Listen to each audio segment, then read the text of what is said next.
Assalomu alaykum hurmatli obunachilarim. Avvalo hammalaringga salom. Mana bugun aylanib ijodbek bilan bir dehqonchilikni ko'rib kelaylik. Dala sharoitiga keldik bu yil. Oldingi videolarda ko'rsatgandim buni. O'sha kelib qarasam, yaxshi endi ancha-muncha yovoylar bosib qolibdi. O'shaga endi kecha bir sug'ardik. Sug'arib endi a'zolarim bilan kelib bir qator o'tini o'tib olsak, xudo xolasa, undan keyin bir 5 kun 10 kunda xudo xolasa nima bo'lib qoladi. Karam urug'ni sepib qo'yganmiz uyga.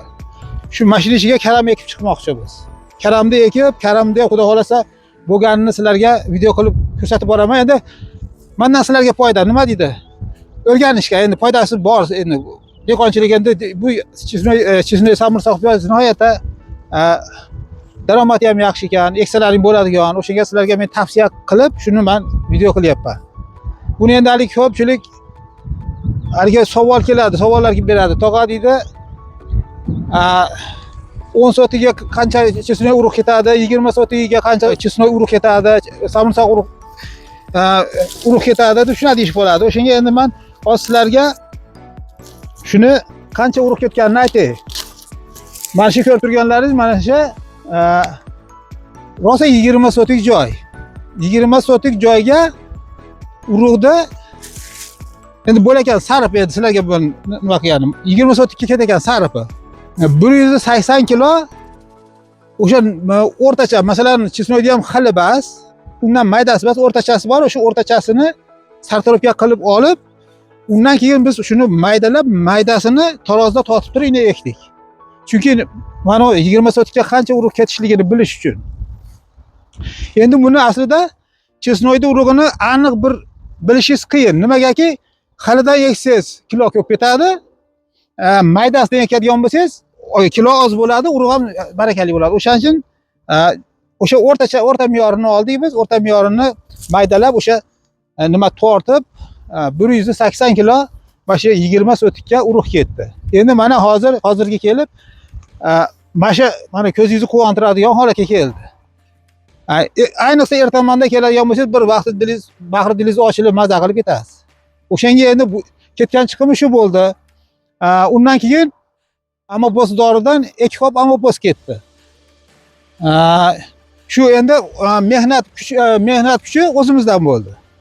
Endi bo'lgani hozir biz samursoq piyozga qilgan mehnatimiz, sarf xarajatimiz shu bo'ldi obunachilarim. O'shaning uchun sizlarga ham tavsiya qilaman.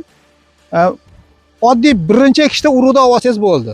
Urug'da olib shu ekib olsangiz, mayski urug'.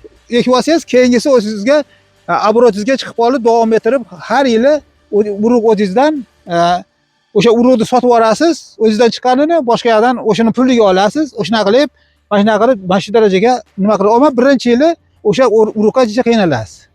Yo'q, bari foyda qilasiz. O'shaning uchun sizlarga meni tavsiyam, mana ko'rib turgan mana shu chiznoylaringiz hammasi o'sha mashi ketgan sarf xarajati shu bo'ldi xolos.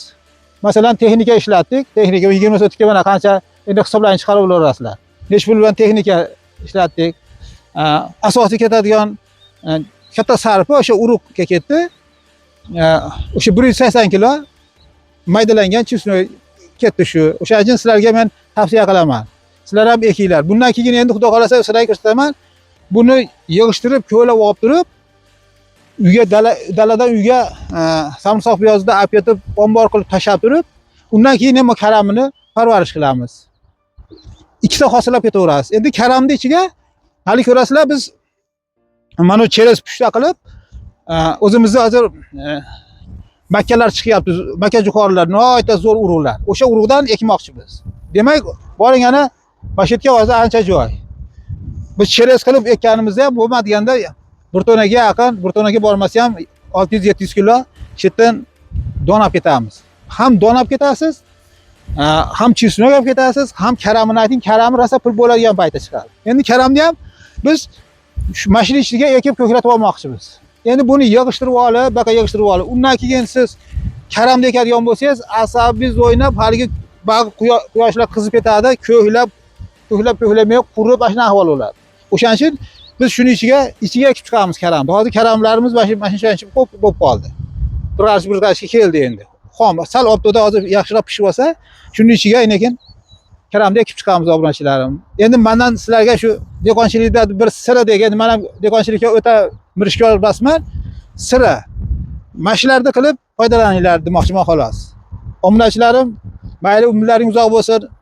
Qilayotgan dehqonchiliklarga Xudo o'zi baraka bersin.